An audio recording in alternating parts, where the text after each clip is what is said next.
கர்த்தரும் இரட்சகருமாய் இயேசு கிறிஸ்துவின் ஈடினியட் நாமத்தினாலே உங்கள் யாவருக்கும் என் அன்பின் வாழ்த்து தெரிவித்துள்ளேன். தேவன் அருளிய அப்பம் மினிஸ்ட்ரி மூலியமாக உங்களோடு சந்திப்பதில் மிகுந்த மகிழ்ச்சிகிறேன். தினம்தோறும் இரவனத்திலே தூங்கும் முன்பாக பரிசுத்த வேதாந்தத்தின் ஒரு பகுதி நாம் தியானித்து நம்முடைய குடும்ப பாதுகாப்பிற்காக நாம் ஜெபிக்கிறோம். இந்த இரவனத்திலே வறுமை ஏன் வருகிறது? இன்னைக்கு தலைப்பு என்ன அப்படின்னா, வறுமை ஏன் வருகிறது? நீதிமொழிகள் 14ஆம் அதிகாரம் 23ஆம் வசனத்திலே, உதடுகளின் பேச்சோ வறுமை மாத்திரம் தரும். உங்க வீட்டில் ஒரு டைரி இருந்தால் எடுத்து எழுதி வைத்துக் கொள்ளலாம். நீதிமொழிகள் 14ஆம் அதிகாரம் 23ஆம் வசனம், உதடுகளின் பேச்சோ வறுமை மாத்திரம் தரும். ஒரு குடும்பம் அதிகமான கஷ்டத்துக்குள்ள ஏன் போறாங்க அப்படின்னா, உதடுகளின் பேச்சு. இது பல குடும்பத்தில் உள்ள காரியங்கள். ஒரு குடும்பம் பாதிக்கப்படக்கூடாது அப்படின்னா, நம்ம பேசுற வார்த்தையை சுருக்கியாச்சு அப்படின்னாலே குடும்பம் ஆசீர்வதிக்கப்படும். நிறைய குடும்பத்திலே கஷ்டம் கஷ்டம் அப்படிம்பாங்க, ஆனால் அதுக்கு பின்னாடி என்ன காரியம் இருக்கு அப்படின்னு சொல்லி பார்க்கும்போது உதடுகளின் பேச்சு. இந்த உதடுகளின் பேச்சினாலே பல மணி நேரம் பேசி அவங்களோட வாழ்க்கையில பல வறுமைகளை போய் சிக்கி கொள்றாங்க. உதடுகளின் பேச்சோ வறுமை மாத்திரம் தரும். அதனால பேசுற வார்த்தையிலே கர்த்தருடைய பிள்ளைகள் கவனமா இருந்தால் குடும்பம் ஆசீர்வதிக்கப்படும். இரண்டாவது, வீணரை பின்பற்றுகிறவனுக்கு வறுமை. கர்த்தரை அறியாத ஒரு குடும்பமா இருக்கலாம், வீணரை பின்பற்றுகிறவனுக்கு வறுமை. நீதிமொழிகள் 28ஆம் அதிகாரம் 19ஆம் வசனத்திலே, வீணரை பின்பற்றுகிறவனோ வறுமையால் நிறைந்து இருப்பான். வீணரை பின்பற்றுகிறவனோ வறுமையால் நிறைந்திருப்பான். அப்ப குடும்பம் கர்த்தருக்கு பிரியமானபடி வாழ்ந்தால் ஆசீர்வாதம்.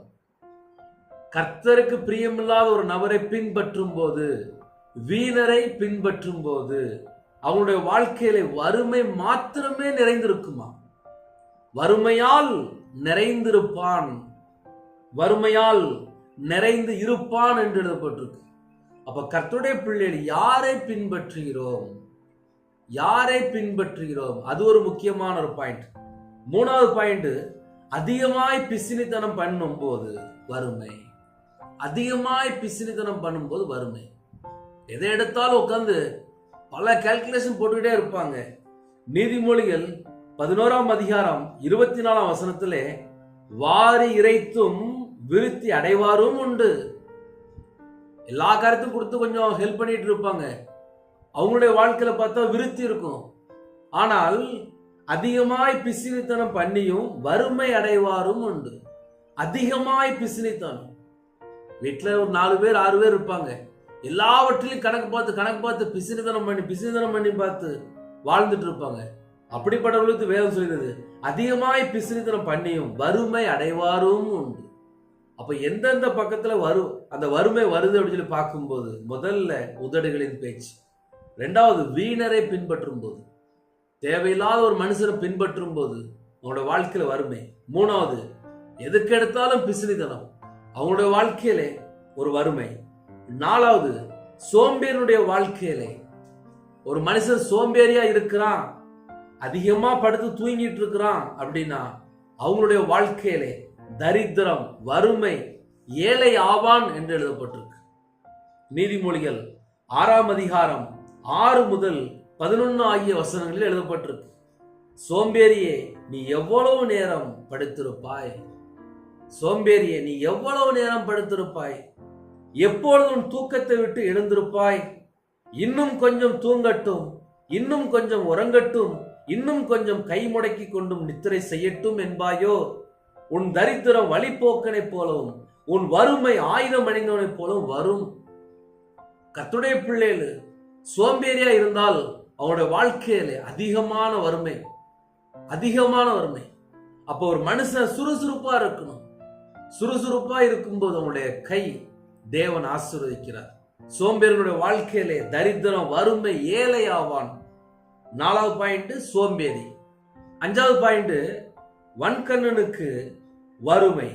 நீதிமொழிகள் 28ஆம் அதிகாரம் 22ஆம் வசனத்திலே, வன்கண் செல்வன் ஆகிறதற்கு பதறுகிறான். வறுமை தனக்கு வரும் என்று அறியாதிருக்கிறான். பொறாமை, எரிச்சல் நிறைந்த இரக்கமற்ற தன்மையில இருப்பாங்க, கொடுந்தன்மையா இருப்பாங்க. அவங்களுடைய வாழ்க்கையிலே வறுமை. வன்கண் செல்வன் ஆகிறதுக்கு பதறுகிறான் என்று எழுதப்பட்டிருக்கு. எங்கெல்லாம் பதற்றம் இருக்கோ அவங்களுடைய வாழ்க்கையில் ஒரு வறுமை. ஏழைகளின் வறுமை அவர்களை கலங்க பண்ணும். ஏழைகளின் வறுமை அவர்களை கலங்க பண்ணும்.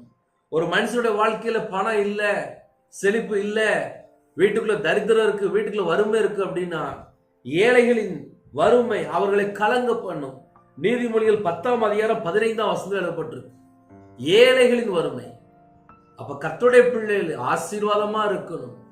ஆசீர்வாதமா இருக்கணும் அப்படின்னா வீணரை பின்பற்ற கூடாது. உதடுகளின் பேச்சோ வறுமை மாத்திரம் தரும். தேவையில்லாம பேசிட்டே இருந்தால் வறுமை மாத்திரமே இருக்கும். அதிகமாய் பிசிறுதனம் பண்ணும்போது அவங்களுடைய வாழ்க்கையில வறுமை. சோம்பேறியா இருக்கும்போது அவங்களுடைய வாழ்க்கையில வறுமை, தரித்திரம், ஏழையாவான். 5வது வன்கண்ணனுக்கு எதை எடுத்தாலும் பதறும்போது, செல்வன் ஆகிறதுக்கு பதறும்போது அவங்களுடைய வாழ்க்கையில் வறுமை வருகிறது. அப்ப கர்த்தருடைய பிள்ளை இன்னைக்கு ஒரு 5 பாயிண்ட் நம்ம தியானிச்சிருக்கோம். அந்த 5 பாயிண்ட்டுமே வறுமை ஏன் வருகிறது, வறுமை ஏன் வருகிறது. உதடுகளின் பேச்சோ வறுமை மாத்திரம் தரும். ஒரு மனுஷன் அதிகமா பேசிட்டே இருக்கும் போது அவனோட வாழ்க்கையில அவங்களுக்கே தெரியாம ஒரு வறுமை. வீணரை பின்பற்றும் போது, கர்த்தரை அறியாத ஜனங்களை பின்பற்றும் போது அவனுடைய வாழ்க்கையிலே வறுமையால் நிறைந்திருப்பான். அதிகமாய் பிசிறுத்தனம் பண்ணும்போது அவங்களுடைய வாழ்க்கையில ஒரு வறுமை. சோம்பேறிகளுடைய வாழ்க்கையிலே தரித்திரம், வறுமை, ஏழை ஆவான். அதிகமா தூங்கிட்டே இருக்கும்போது ஏழை ஆவான். வன்கண்ணனுக்கு வறுமை. ஒரு மனுஷன் ஏழையா இருக்கிறான் அப்படின்னாலே அது அவங்களுடைய வாழ்க்கையில கலங்க பண்ணி கொண்டே இருக்கும். அப்ப கர்த்தருடைய பிள்ளைகள், என் வாழ்க்கையில எனக்கு வறுமை இருக்கக்கூடாது அப்படி நம்ம ஜெபிக்கணும். ஹல்லேலூயா. அதே நேரத்திலே நேரம் இருக்கா, கையில பைபிள் எடுத்து வாசிங்க. நேரம் இருக்கா, முழங்கால் நின்று ஜெபம் பண்ணுங்க. நேரம் இருக்கா, தேவனை துதிங்க. கர்த்தரோட நாமம் மையப்படட்டும். ஹல்லேலூயா. இரவு நேரத்துக்கு ஜெபிப்போமா? கண்களை மூடி நாம் ஜெபம் செய்வோம். எங்களை அதிகமாக நேசிங்கள் அன்பு அந்த பரிசுத்தமான நல்ல தகப்பனே, உங்க நன்றியோடு துதிக்கிறோம்ப்பா. இந்த இரவு நேரத்திலே யாரெல்லாம் இணைந்திருக்காங்களோ எங்க எல்லாருடைய ஆவி, ஆத்துமா, சரீரம், சிந்தனை எல்லாவற்றையும் உங்களுடைய ஜீவனுக்கு அர்ப்பணிக்கிறோம். இந்த நாள் முழுவதும் பாதுகாத்த கிருபைக்காக 1000 மடங்கு உமக்கு நன்றி செலுத்தினோம்ப்பா. யாரெல்லாம் தங்களை தாழ்த்துங்களோ எல்லா குடும்பமும் இயேசு கிறிஸ்து ரத்தத்தினாலே, இயேசு கிறிஸ்து நாமத்தினால ஆசீர்வதிக்கப்படும் ராஜா. எந்தெந்த குடும்பத்துல வறுமை இருக்கோ, தரித்திரம் இருக்கோ, பஞ்சம் இருக்கோ, கடன் பிரச்சனை இருக்கோ, அந்த எல்லாவற்றையும் நீக்கி ஒவ்வொரு குடும்பத்தையும் கர்த்தர் பேர் பேராக ஆசீர்வதிக்க வேண்டும். அவனுடைய தலைமுறை ஆசீர்வதிக்கப்படும். பிள்ளைகளோட வாழ்க்கையிலே சகல காரியத்திலும் கர்த்தர் ஆசீர்வதி ராஜா. இந்த நாளிலும் கர்த்தர் எங்க கூட வந்த கிருபைக்கா நன்றி. இரவு நேரத்தில் ஜெபிக்கிற குடும்பம் கர்த்தருடைய கரத்தில் அப்படின்னும் குறைகள், குற்றங்கள் எல்லாவற்றையும் மன்னித்து உங்களுடைய ரத்தத்தினால கழுவி சுத்திகரிங்க. எங்களோட ஆவி, ஆத்துமா, சரீரம், சிந்தனை எல்லாம் இயேசு கிறிஸ்து ரத்தத்தினால கழுவி சுத்திகரிக்கப்படும் ராஜா. இந்த இரவு நேரத்திலே யாரெல்லாம் தங்களை தாழ்த்துறாங்களோ அவங்களோட அப்பத்தின் தண்ணீரை ஆசுரிங்க. அவங்களுடைய சிரசின் மேல ஆசீர்வாதம் ராஜா.